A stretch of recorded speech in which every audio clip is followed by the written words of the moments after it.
Have you ever sent a text to a woman, waited hours, maybe even days, only get a dry K? Or worse, no reply at all? If that's ever happened to you, you're not alone. For many men, texting feels like a game they can't win. You send a message, check your phone every 5 minutes, feel that little drop in your stomach when there's no response, and start analyzing every single word you typed. The worst part is that the more effort you put in, the more she seems to pull away. And that right there's a problem. Most men text in a way that kills attraction without even realizing it. They come across as too eager, too predictable, or too easy to ignore. But what if I told you that with just 3 small tweaks, you could completely flip the script?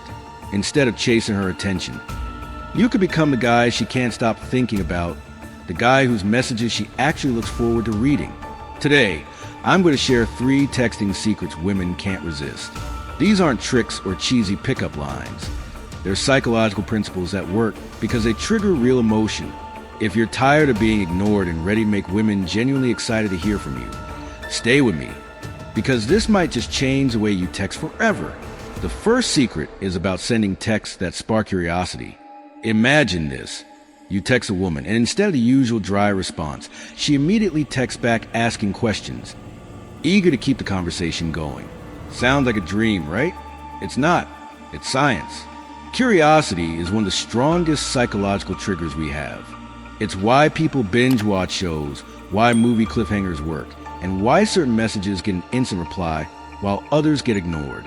When you make someone curious, their brain craves closure. They have to know more. Unfortunately, most men text in ways that completely kill curiosity. They say things like, "Hey, what's up?" or "Hope you're having a good day." Those messages are boring, predictable, and easy to ignore because they give her no reason to reply.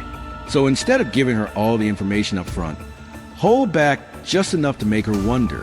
Try saying, "I just realized something interesting about you," or "You won't believe what just happened to me today," or even, "You did something unexpected in my dream last night." Each of these creates a curiosity gap. She has to ask what you mean, and when she does, don't spill everything at once. Tease it out slowly. If she asks, "What happened?" you can say, "It's actually kind of funny, but first tell me, have you ever had a random moment that reminded you of someone in the weirdest way?" That's how you keep her engaged and invested in the conversation. When a woman invests, she becomes emotionally connected. And that's what keeps the conversation alive. The second secret is about creating anticipation. If curiosity gets her attention, anticipation keeps her thinking about you even when you're not texting. When a woman anticipates something exciting, her brain releases dopamine, the chemical that drives pleasure and motivation. It's the same reason people look forward to birthdays, vacations, or surprises. The more she anticipates, the more emotionally involved she becomes. Most men, however, kill anticipation by being too predictable. They give everything away too soon with messages like, "I got you something today," or "I have something to tell you."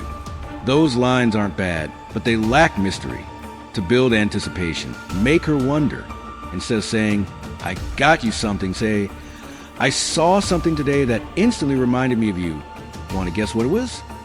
Or instead of saying, "I planned a fun date," try, "I have a plan for Friday that I think you're going to love. But first, do you like surprises?" These versions make her curious and excited at the same time. And when she asks for more details, don't give them away instantly. Playfully tease her. Say, "I could tell you now, but where's the fun in that? Take a guess first." This keeps things light, flirty, and fun, while making her look forward to your next message. When you master anticipation, she won't just reply.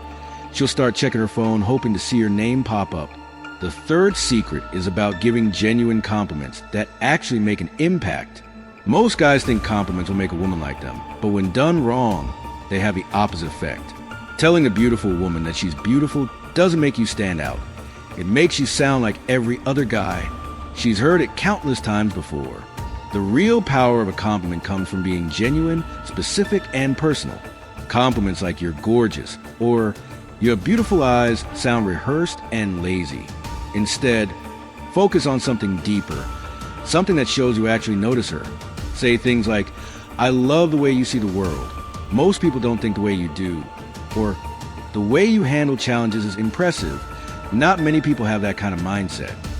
These lines work because they show emotional intelligence and appreciation beyond surface level looks. Another key part is timing. Don't throw compliments randomly. Wait for moments when they fit naturally into the conversation. For example, if she's talking about her goals or passions, you can say, "I really respect how driven you are. Most people talk about what they want, but you actually go after it." That kind of compliment makes her feel seen, valued, and connected. So what's the big takeaway here? Texting isn't about what you say. It's about how you make her feel.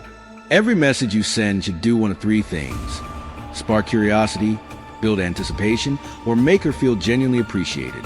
If your texts do none of these, you'll just blend in with every other guy in her inbox.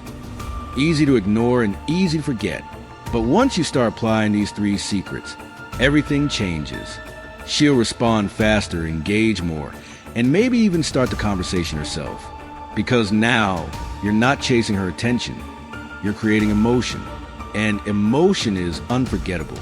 Master these techniques, and you'll never have to worry about getting ignored again.